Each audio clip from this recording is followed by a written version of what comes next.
नमस्कार जी। आज हम दादरी जिले के गांव में आए हैं लोहरवाड़ा में। आइए करते हैं इनसे चुनावी मुद्दों के बारे में चर्चा।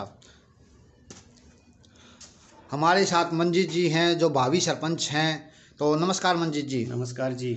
तो आप किन किन चुनावी मुद्दों को लेकर मैदान में उतरे हो? मेरा जी मेन चुनावी मुद्दा है, वैसे तो कोई मुद्दा नहीं, लेकिन एक मुद्दा है शिक्षा। हाँ जी। और स्वास्थ्य। शिक्षा पे मेरा मेन फोकस रहेगा। वो भी किसी भी गांव के अंदर शिक्षा के बगैर मजदूर वर्ग ऊपर नहीं उठ सकता। आजकल जो मुद्दे देते हैं, झूठे वादे करते हैं, उनसे क्या हो जाते हैं, भ्रमित हो जाते हैं लोग। लेकिन शिक्षा से समाज का स्तर उठेगा। और मैंने पहले ही गवर्नमेंट स्कूल के अंदर चुनाव में उठने से पहले ही टीचर लगा दिए। तो 6 साल से टीचरों की कमी थी ना, मैंने अपनी तरफ से सैलरी दी है और देता रहूँगा। तो आपने शिक्षा की बात की, तो यहाँ स्कूलों की व्यवस्था कैसी है? स्कूलों की व्यवस्था की बात करूं तो अब तक यहाँ की व्यवस्था बिल्कुल न के बराबर है। सरकारी स्कूलों की बिल्डिंगें कैसी हैं? बिल्डिंग जर्जर हालात में हैं और कोई पानी व्यवस्था, कोई सुविधा नहीं है। और मैंने जो अभी अपनी तरफ से पानी के टैंकर डलवाए हैं, बाथरूमों की सुविधा भी बिल्कुल ना के बराबर है। तो आप प्रधान बनने के बाद बिल्डिंगों को बनवाओगे? जी, मेरा सबसे पहले ही मुद्दा शिक्षा का था। हाँ जी। और मैं इसको CBSE स्कूल में कन्वर्ट करवाऊंगा, इंग्लिश मीडियम बनवाऊंगा। जो मेरे गांव के बच्चे हैं, बच्चियां हाँ हैं, जी। उनके लिए मैं अब यहाँ से कोचिंग की बाद में व्यवस्था, कोई अब भी अगर जो कोचिंग लेना चाहता है NDA MBBS की, इस प्रकार की, पुलिस की, किसी प्रकार की अगर भर्ती की तैयारी करना चाहता है, तो मैंने सभी को बोला है, अनाउंसमेंट में भी करवाई है हमारे गाँव में कि उसका खर्चा मेरी तरफ से दिया जाएगा। बहुत बड़ी बात है जी, बहुत बड़ी बात है ये। चाहे मैं चुना जाऊं या ना चुना जाऊं। यातायात के साधन कैसे हैं यहाँ पे? यातायात के साधन ठीक हैं, लेकिन जो लड़कियां कॉलेज में जाएंगी ना, उनके लिए मैं अपनी तरफ से, अगर पंच के लिए चुना जाता हूं, तो उनको मेरी तरफ से सुविधा अलग से करवाऊंगा। यदि ग्रामीणों को सही रहेगा है तो लड़कियों के लिए आप अलग से पढ़ने जो जाती हैं उनके लिए अलग से बस लगवाओगे आप? बिल्कुल जी, जी बिल्कुल। सरकारी स्कूलों में बच्चे कम होते जा रहे हैं, तो इसके बारे में क्या कुछ जागरूकता अभियान चलाओगे या क्या कुछ करोगे? इससे सबसे पहले तो मैं जो लड़कियों के प्रति जो भावना है वो बदलवाऊंगा। गांव में नेम प्लेट लगवाऊंगा लड़की के नाम पे। गांव माँ बाप को पहचान लड़की के नाम से होगी। सबसे पहले फिर लड़की की पहचान होगी, तब शिक्षा का स्तर सुधरेगा और तभी मोटिवेट होंगे शिक्षा की तरफ। तो गरीबों की बात करें तो प्रधान बनने के बाद गरीबों के लिए क्या करोगे?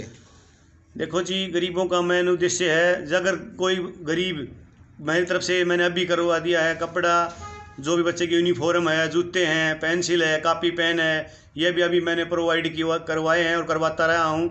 शिक्षा से ही मेरा बहुत बड़ा नाता है और अलग पहचान है। अपने यहाँ पर दादरी गौरव पत्रिका प्रकाशित होती है, उसमें मेरा शिक्षाविदों में सबसे ऊपर नाम था।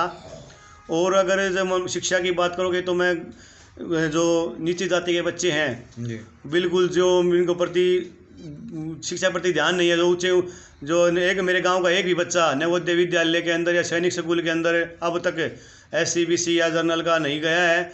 अब मैं पहल करूंगा, उनको भी वो उनके मोटिवेट करूंगा, उनके अंदर उनको एडमिशन करवाने की कोशिश करूंगा। मेरी तरफ से उनके फ्री कोचिंग भी दूंगा। किसानों के लिए क्या करोगे प्रधान बनने के बाद? किसानों के लिए और मजदूरों के लिए नरेगा की स्कीम है। हरियाणा सरकार, मनोहर सरकार पूरा रुक्का मार मार के कहती है कि सभी को मजदूरी मिलनी चाहिए, 100 दिन की गारंटी लेती है, लेकिन लोगों के यहाँ पर कार्ड नहीं बने हुए। सबसे पहले मैं मजदूरों का ये हक दिलाऊंगा, उनको जो सरकार की स्कीम है उनके पास पहुँचाऊँगा। जनता को क्या संदेश देना चाहोगे? जनता को मैं यही संदेश देना चाहता हूँ कि जो चुनावी मुद्दे हैं, झूठे खोखले वादे हैं, इनसे बच के जो आपके बच्चों के भविष्य का, मेरी जीत गरीब की जीत है। क्योंकि पूंजीपति वर्ग हमेशा गरीब को दबाता आया है। पूंजीपति जो हैं वो क्या है, दबाएंगे मजदूर को। और मैं गरीब से परिवार से हूँ और मजदूर वर्ग से हूँ, तो इन बच्चों का भला करूँगा। तो जनता से क्या अपील करना चाहोगे? जनता से अपील करना चाहता हूँ कि आप मुझे अच्छा कैंडिडेट मानते हुए, आप अपने बच्चों का भविष्य देखते हुए आपको मेरे को सफल बनाने की कोशिश करें। मुझे वोट मत दें, अपने बच्चों के नाम पे पहली बार मतदान करें, अपने बच्चों के नाम पे। आपका चुनाव चिन्ह क्या है? मेरा चुनाव चिन्ह है जी हैंडपम्प। हैंडपम्प। आदमी हूँ, किसान गरीब आदमी हूँ। हम पूरी गरीबी काटनी चाहवा गरीब की, और गरीब को और किसान को हक मिलना चाहिए, समझे। जो ये मंजीत भाई हैं सरपंच पद का उम्मीदवार है, हाँ। गरीबों के लिए काम करेगा। हाँ, गरीबों का काम करेगा। 36 बिरादरी को समान मतलब मान कर विकास करेंगे जी। 36 बिरादरी खातिर रात दिन एक मेहनत करेंगे। नमस्कार। क्या नाम है जी? संजीव गुब्बार है। संजीव जी, ये बताइए जो ये मंजीत हैं सरपंच पद का उम्मीदवार है, कैसा कैंडिडेट है? बढ़िया जी कैंडिडेट। मतलब इनमें सरपंच बनने के संपूर्ण गुण मौजूद हैं। मौजूद तो जी मंजीत है जी। मंजीत, हाँ, उनमें मतलब संपूर्ण गुण मौजूद हैं हाँ सरपंच जी, बनने के। हाँ जी। सरपंच एक अच्छा सरपंच साबित होगा वो। हाँ जी, अच्छा होगा जी। गांव में छवि कैसी है इनकी? अच्छी है जी। अच्छी छवि है, हाँ जी। मतलब लोग समाज सेवा से जुड़ा हुआ है समाज ये। सेवा से, हाँ जी।